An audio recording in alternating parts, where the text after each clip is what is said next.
नमस्कार दोस्तों, well sky के एक और नए इंटरेस्टिंग वीडियो में आप सभी लोगों का स्वागत है। मेरा नाम है सुधीर और वीडियो में हम बात करेंगे एनएससी के न्यू सर्कुलर के बारे में।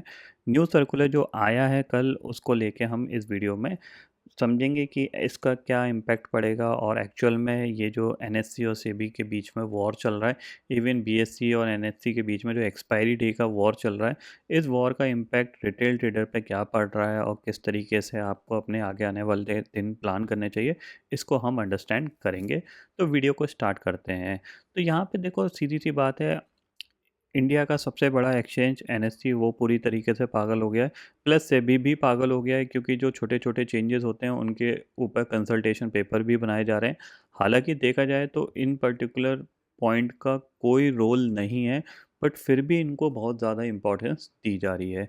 आपको पता है, रिसेंटली एनएससी ने अपनी एक्सपायरी डे को चेंज किया था। थर्सडे से वो मंडे की तरफ शिफ्ट किए थे और वो 4 अप्रैल के बाद इम्प्लीमेंट होने जा रहा था।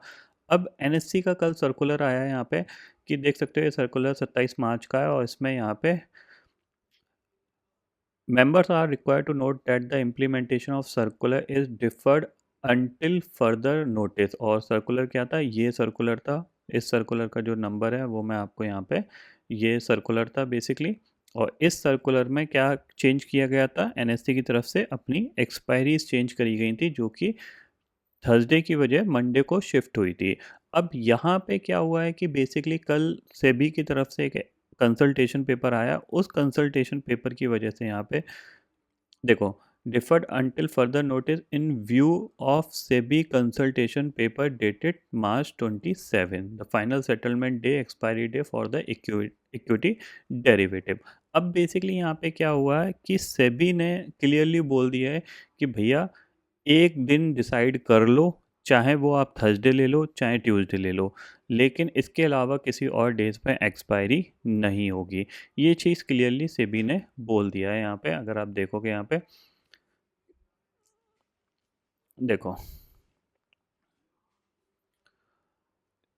SEBI moves to stop expiry day war, propose exchange pick Tuesday और थर्सडे फॉर एफएनओ एक्सपायरी। ठीक है, तो सिंपल सी चीज़ है, सेबी ने क्लियरली बोल दिया यही 2 दिन है, आप अपना डिसाइड कर लो कि आपको कौन से दिन पे एक्सपायरी करनी है। तो इसको लेके एनएससी की तरफ से सर्कुलर आया कि एनएससी यहाँ पे क्लियरली अपने अभी जो उन्होंने रिसेंटली जो चेंजेस किए थे उसको फ़िलहाल यहाँ पे डिफर्ड कर दिया अंटिल फर्दर नोटिस। मतलब सीधी सी बात ये है कि अभी जो चीज़ चल रही थी वैसी की वैसी ही चलती रहेगी। यानी निफ्टी की एक्सपायरी आपकी थर्सडे को होगी और आपकी सेंसेक्स की, आपकी यानी बीएससी की एक्सपायरी ट्यूसडे को होगी। अब मुझे एक चीज़ अभी तक समझ में नहीं आ रही है कि एक्चुअल में एक्सपायरी डे की इम्पोर्टेंस क्या है। जाहिर सी बात है, एक्सपायरी डे में क्या होता है कि यहाँ पे वॉल्यूम ज़्यादा होता है, क्योंकि प्रीमियम कम होते हैं, वॉल्यूम ज़्यादा होता है, रिटेल ट्रेडर का पार्टिसिपेशन ज़्यादा होता है। तो वॉल्यूम की वजह से एक्सचेंज कमाता है, तो क्या है, एक्सचेंज की अर्निंग ज़्यादा होती है एक्सपायरी डे में। तो जब एक्सचेंज अपनी कमाई बढ़ाने के लिए ये स्टेप ले रहा है यहाँ पे कि मेरे को मंडे चाहिए, या फिर अपनी एक्सपायरीज को बार बार चेंज कर रहा है और वो ये डिसाइड नहीं कर पा रहे हैं कि एक्चुअल में क्या हो, सेबी भी इसमें उलझी हुई है कि एक्चुअल में क्या कंडीशन होनी चाहिए, तो यहाँ पे रिटेल का फ़ायदा कौन सोच रहा है। अल्टीमेटली ये सारे जो मूव थे सेबी की तरफ से लिए गए थे, वो इसलिए लिए गए थे कि रिटेल ट्रेडर को लॉस हो रहा है और रिटेल को यहाँ पे कुछ ना कुछ बेनिफिट मिले, ये सारी एक्सपायरी ख़त्म करें। तो जब आपको रिटेल को फ़ायदा देना है ना, तो रिटेल को फ़ायदा देने का सिर्फ एक ही कंसेप्ट हो सकता है कि आप जितने भी इंडेक्स हैं उनमें से एक मेजर इंडेक्स को बोलो कि हाँ भैया, जैसे निफ्टी है, सिर्फ निफ्टी का ही ऑप्शन डेरिवेटिव होगा या आपका फ्यूचर डेरिवेटिव होगा, इसके अलावा किसी इंडेक्स का नहीं होगा। सिंपल सी चीज़ है। और अगर इसके अलावा किसी इंडेक्स का नहीं होगा तो हैजिंग करनी होगी, तो निफ्टी के हिसाब से ऑप्शन में हैजिंग कर लेंगे। सीधी सी बात है। या फिर अगर ऑप्शन ट्रेड करानी ही है तो फिर निफ्टी निफ्टी के करा लो, बाकी सबके फ्यूचर्स चलने दो, कि हाँ कि बाकी सबके बैंक निफ्टी फ्यूचर रहेगा, आपके फिन निफ्टी फ्यूचर रहेगा, ऑप्शन सबके बंद कर दो भाई। क्योंकि अगर किसी को हैजिंग करनी है, option is like to hedge a position, ठीक है ना। अगर किसी को अपनी पोजीशन को हैज करना है तो वो निफ्टी से कर लेगा और निफ्टी का मंथली कॉन्ट्रैक्ट चलने दो, अपने आप वॉल्यूम ज़ीरो हो जाएगा। भाई किसी को अगर ट्रेड करना है वो करेगा, जिसको नहीं करना है वो नहीं करेगा। अब जाहिर सी बात है, आपको ऑलरेडी पता है कि टॉप से ऑलरेडी 42% 48% ऑप्शन वॉल्यूम ड्रॉप हो चुका है, और अब ऐसा माना जा रहा है कि अराउंड ये जो परसेंटेज है 68 के आसपास पहुंच चुका है। ठीक है, यानी टॉप से 68% वॉल्यूम ड्रॉप हो चुका है। अब जाहिर सी बात है, जब इतना बड़ा वॉल्यूम ड्रॉप होगा, इसमें सबकी कमाई इम्पैक्ट हो रही है। एक्सचेंज नहीं कमा पा रहा, सरकार नहीं कमा पा रही, ब्रोकर नहीं कमा पा रहा। तो अल्टीमेटली जो सेबी टारगेट कर रही है वो फिन इन्फ्लुएंसर को कर रही है, रिटेल को कर रही है कि ये नहीं, ये होगा, ऐसा होगा, वैसा होगा, ये नहीं कर सकते आप लाइव मार्केट में, आप ये नहीं बता सकते। बट इसका इम्पैक्ट सब लोग झेल रहे हैं, इसीलिए ज़्यादातर लोग यहाँ पे परेशान हैं, और एक्सचेंजेस ज़्यादा परेशान है, क्योंकि जाहिर सी बात है लास्ट ईयर इन्होंने दबा के पैसा कमाया था। ठीक है, आपने देखा ये बीएससी के शेयर्स में जो मूव आया है, ये किस लिए आया है?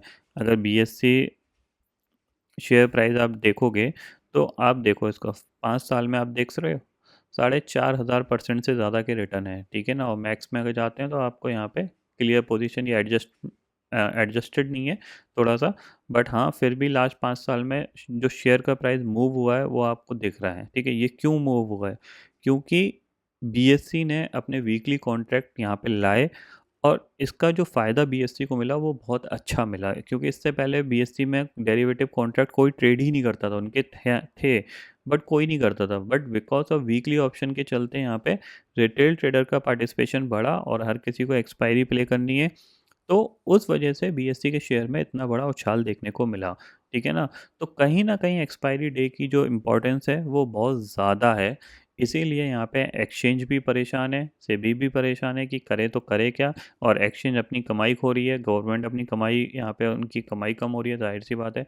80,000 करोड़ का एसटीडी कलेक्शन का टारगेट था, जो स्टिल अभी 40,000 करोड़ भी नहीं पहुँचा है। तो गवर्नमेंट भी इस चीज़ को फोकस कर रही है कि एक्चुअल में क्या सॉल्यूशन निकाला जाए जिससे उनकी अर्निंग बढ़ सके। अब जाहिर सी बात है कि जब ब्रोकर भी यहाँ पे अपनी अर्निंग को खो रहा है, जहाँ पे कि ऑलमोस्ट 40% 60% तक वॉल्यूम ड्रॉप है, तो यहाँ पे इनके प्रॉफिट पे भी बड़ा हिट लगेगा। बट मेन क्वेश्चन यही है कि ये चीज़ें कब तक चलती रहेंगी, क्योंकि मैंने अपने आप को प्रिपेयर ये किया था कि मंडे अब एक्सपायरी आने वाली है, तो मंडे मेरे को फ्री रखना पड़ेगा, क्योंकि अभी तक मैं मंडे में अपने अदर काम को करता था, क्योंकि मंडे कोई एक्सपायरी नहीं होती थी, ट्यूसडे और थर्सडे होती थी। अब मंडे को मेरे को अपना सोच रहा था कि मंडे का अपना जो दिन है वो एक्सपायरी के लिए देंगे, अदर दिन को हम शिफ्ट करेंगे अपने किसी और काम के लिए। बट अभी सिचुएशन वैसी की वैसी है जैसी चल रही है, तो दोबारा से हमें माइंडसेट प्रिपेयर करना पड़ेगा कि जो मंडे हम शिफ्ट कर रहे थे उसको थोड़ा सा चेंज करना पड़ेगा। तो पता नहीं ये वॉर कब तक चलता रहेगा। फ़िलहाल जो सिचुएशन दिख रही है वो यही है कि यहाँ पे फ़िलहाल तो एनएससी ने यहाँ पे रोक दिया है टिल द फर्दर नोटिस। अब देखते हैं यहाँ पे सेबी का नया कंसल्टेशन पेपर क्या आएगा। क्या सिंगल डे ही एक्सपायरी हो जाएगी, यानी सारी एनएससी का सेंसेक्स, सॉरी, एनएससी का निफ्टी और बीएससी का सेंसेक्स, इन दोनों की वीकली एक्सपायरी क्या एक ही दिन में हो जाएगी? इस चीज़ के रिगार्डिंग अब क्वेश्चन बनना स्टार्ट हो गए हैं। देखते हैं क्या होता है। फिलहाल दोस्तों इस वीडियो में इतना ही है। आई होप ये वीडियो आपको पसंद आएगा। वीडियो पसंद आता तो लाइक और शेयर ज़रूर करिएगा, और चैनल को जो सब्सक्राइब कर लीजिए, क्योंकि मैं सुधीर लेके आता रहूँगा हर दिन आपके लिए नए नए वीडियो। इसी के साथ शुक्रिया दोस्तों, जय हिंद।